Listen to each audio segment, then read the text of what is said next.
Quantity theory of money का दूसरा approach जो कि है कैम्ब्रिज वर्जन और कैश बैलेंस अप्रोच। अब तक हम लोगों ने फिशर वर्जन देख लिया था और ट्रांजैक्शन अप्रोच देख लिए थे। तो ट्रांजैक्शन अप्रोच में हम लोगों ने पढ़ा था यदि हम किसी प्रोडक्ट मनी की सप्लाई को बढ़ा देते हैं तो हमारा प्राइस लेवल बढ़ जाएगा। और हमने पढ़ा था मेन थ्योरी का बेस था there is a direct and proportionate relationship between money supply and price level and inverse relationship between the value money supply and value of money.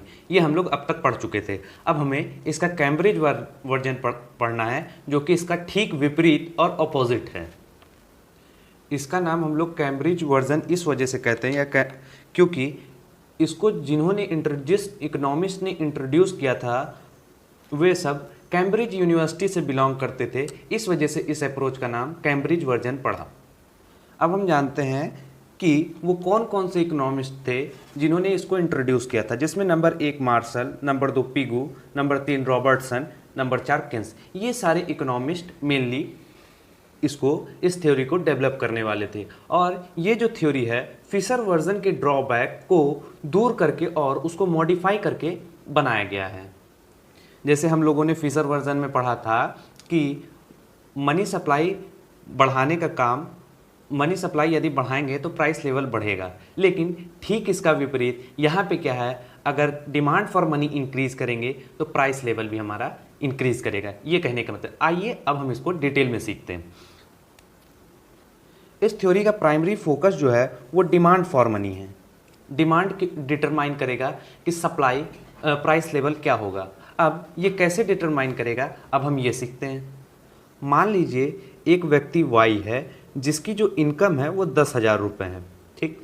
वो 10,000 रुपये वो पहले इन्वेस्ट कर देता था, यानी पूरा का वो पैसा वह खर्च कर देता था पूरा का पूरा 10,000 रुपये, कोई भी सेविंग नहीं करता था, ठीक। अब कुछ वक्त हो गया, उसके बाद वो 10,000 में 5,000 रुपये सेव करने लगा। तो इसका मतलब क्या हुआ कि हमने क्या किया, पहले 10,000 रुपये था, पूरा वो गुड्स एंड सर्विसेज खरीदने में खर्च कर देता था। अब क्या है कि उसके पास 5,000 रुपये है और वह 5,000 सेव करता है, 5,000 का गुड्स एंड सर्विसेज। यानी वह क्या कर रहा है, 5,000 की गुड्स एंड सर्विसेज को अवॉइड कर दे रहा है पैसे को सेव करके। पैसे को वो सेव कर रहा है 5,000 को, और 5,000 के गुड्स को अवॉइड कर रहा है जो पहले वो कंज्यूम करता था। यानी कि डिमांड जो वो कर रहा था पहले 10,000 की कर रहा था, अब कितने की कर रहा है, 5,000 की कर रहा है। तो डिमांड फॉर गुड्स 5,000 की कम हुई ना, डिमांड कम हुई। हमने पोटैटो वाले एग्जांपल से समझा था कि पोटैटो था, कितनी सप्लाई थी 100 और डिमांड भी थी 100, ये सिचुएशन हम मान लेते हैं। लेकिन अब क्या हुई, 100 सप्लाई हो गई और डिमांड फॉर गुड्स हो गई 50 हो गई डिमांड। तो ये इसको बेचने के लिए प्राइस को कम करेगा। तो जो मेन डिटर्मिनेंट फैक्टर क्या है, डिमांड जो है वो मजबूर कर रहा है कि प्राइस लेवल को कम करे। तो इस थ्योरी का कहने का मतलब है कि इसको अब हम एक बार फिर से समझ लेते हैं कि मेरे पास 10,000 रुपये था, पहले मैं 10,000 का 10,000 गुड्स एंड सर्विसेज पे एक्सपेंड कर देता था। लेकिन अब क्या हुआ, मैंने 5,000 रुपये सेव कर लिया और 5,000 रुपये एक्सपेंड किया, यानी कि मैंने 5,000 रुपये की डिमांड कम कर दी। यदि हम डिमांड कम कर देंगे तो उसका प्राइस क्या हो जाएगा, कम हो जाएगा।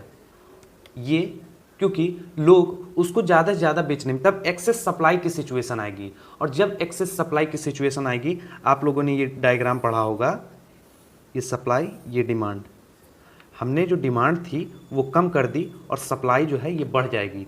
तो प्राइस लेवल ये था, अब प्राइस लेवल को कम, अगर डिमांड का, ये तो हमने, ये डिमांड है ये सप्लाई है, ये तो हम लोग 10th से पढ़ते आ रहे हैं, 11th से पढ़ते आ रहे हैं कि ऐसा होता है। हमारी डिमांड इतनी ही है और सप्लाई हो रही है इतनी, तो क्या होता है, प्राइस को नीचे आना पड़ता है, प्राइस लेवल हमारा डिक्रीज करता है। ये हम 10th से पढ़ते आ रहे हैं और यही प्राइस हमारा डिक्रीज हो रहा है।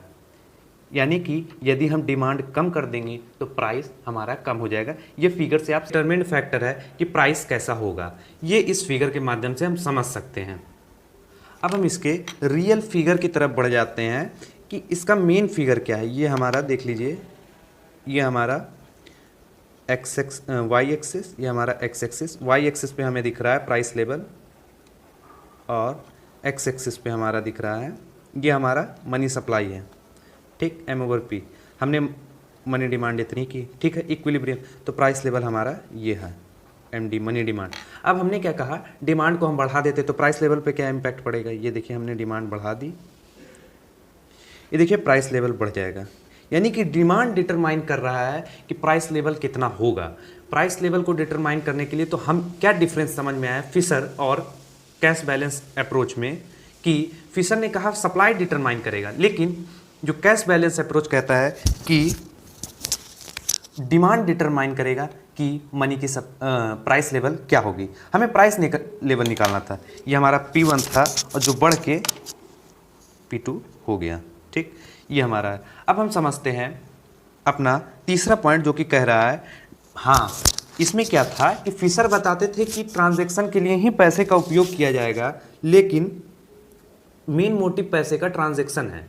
वो कहते थे केवल ट्रांजैक्शन के लिए ही पैसे का प्रयोग किया जाएगा, लेकिन इनका मानना था कि ट्रांजैक्शन के सिवाय सेव करने पर भी, ट्रांजैक्शन के सिवाय सेव करने पे, यहाँ गलत हो गया, transaction medium of exchange plus store value, उसकी स्टोर करके भी रखने की क्षमता है। यानी कि इसमें एक पॉइंट ऐड किया गया है कि इसको स्टोर भी कर सके, और जितना ज़्यादा वो स्टोर करेगा उतना वो प्राइस लेवल को नीचे करता जाएगा। यानी हमने बताया कि स्टोर डिटरमाइन करेगा कि जितना पैसा वो होल्ड करके रख रहा है, पहले जितना कंज्यूम कर रहा था अब उससे ज़्यादा अगर होल्ड करने लगा है तो प्राइस लेवल जो है वो नीचे आते रहेगा।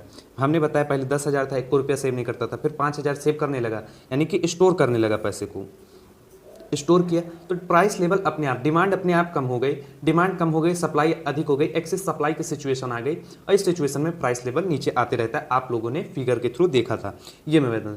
और मैन जो है, यानी कि कौन कंट्रोल करेगा डिमांड को, डिमांड को एक पर्टिकुलर पर्सन, पूरे लोग, जनता, सोसाइटी डिटरमाइन करेगी कि उसको प्राइस लेवल बढ़ाना है कि घटाना। ये सिंपल सा कंसेप्ट था क्वांटिटी थ्योरी ऑफ मनी का। अब पीगू के द्वारा एक इक्वेशन दी गई है, उसको हम समझते हैं। पीगू ने कहा P is equal to KR/M। अब समझते हैं P क्या होता है। P होता है प्राइस लेवल। हमें दोनों थ्योरी में प्राइस लेवल ही निकालना, मेन मोटिव हमारा थ्योरी का था, एम था प्राइस लेवल डिटरमाइन करना। तो price level is equal to KR/M। M जो है मनी सप्लाई को रिप्रेजेंट कर रहा है, K जो है आपका प्रपोर्शन, यानी कितना प्रपोर्शन इनकम का, R जो है इनकम, और K जो है प्रपोर्शन, कितना प्रपोर्शन एक्सपेंड कर रहा है, यानी कि 1,000 है, 10,000 है, 10,000 का 1/10वां हिस्सा, यानी कि 0.1 वह सेव कर रहा है, या 1/0/1, मतलब कि 0.1% वह सेव कर रहा है अपनी इनकम का, यानी 0.1%, और 0.9% वह खर्च कर रहा है। ये शो कर रहा है कि कितने वैल्यू टोटल इनकम का खर्च करना है। और ये जो K है वो लाई होगा 0 और 1 के बीच में, 0 और 1 के बीच में लाई होगा, ये है। इस थ्योरी में हम लोगों ने ये सारी बातों को रखा, पीगू का इक्वेशन देखा। अब आप लोग रॉबर्टसन और केंस का और मार्शल का आप तीनों के इक्वेशन देखिएगा, क्योंकि दो इक्वेशन है, लेकिन इक्वेशन जो दिया गया है वो एक अगर आप समझ ले, थ्योरी मेन थीम मैंने बतला दिया, अब इक्वेशन है उसको आप खुद से देख लेंगे, अपने आप समझ में आ जाएगा। अब हम एक चीज़ और भूल गए हैं, मार्शल ने बताया था हर एक सोसाइटी में, एवरेज सोसाइटी जो है अपने पैसे का टोटल इनकम का 1/5वां हिस्सा, 1/10वां हिस्सा, 1/20वां हिस्सा वो स्टोर करके रखती है, और स्टोर जो जितना करेगा प्राइस लेवल उसी पे निर्भर करेगा। इस वीडियो में इतना ही। आई होप कि आपको ये वीडियो अच्छा लगा होगा। Thank you.